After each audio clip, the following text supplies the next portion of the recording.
Don't be silly, Marge told herself, scoffing at the sudden urge to grab her backpack and flee to the safety of her apartment.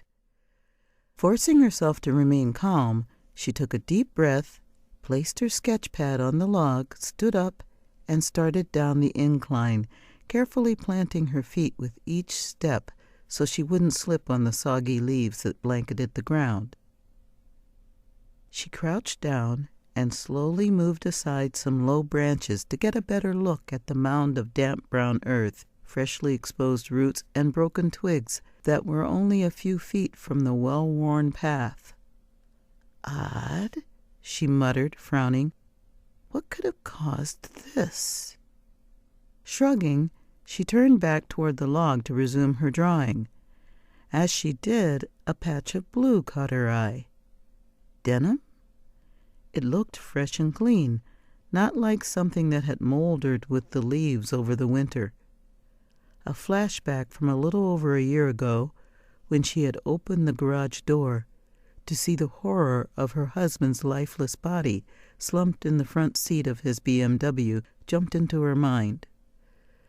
Something that didn't belong, something that didn't make sense, like now. The urge to flee returned. No, not like now, Marge said aloud, shaking her head to emphasize the difference and to erase the memory. That isn't a body. It's just a piece of clothing. The refusal of her feet to move was all that kept her standing there. She took a deep breath and let the musty, sweet smell of last year's decaying leaves calm her. As she exhaled, a slight rustle to her left caught her attention. She peered through the overgrowth and nearly laughed when the image of a big brown bear sprang into her vivid imagination. It must be the wind in the trees, since no wild creatures were likely to lurk in Bellevue, Washington's Kelsey Creek Park. And if one of the tame animals had escaped from the adjacent farm, it was more apt to need help than to be feared.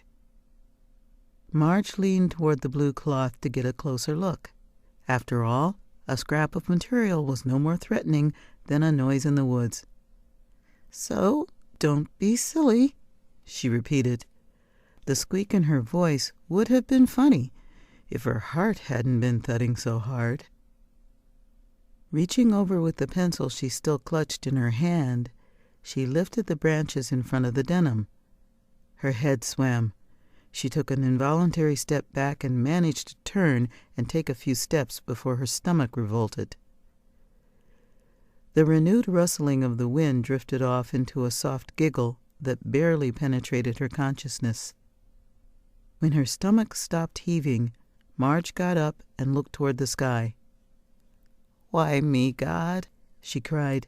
"Isn't once enough?" She had to close her eyes and take several deep cleansing breaths before she could make her rubbery legs retrace her footprints back to her backpack. With trembling hands, she pulled out the cell phone and, without even thinking, dialed the number she had called so many times a year ago. "Detective Peterson, please,"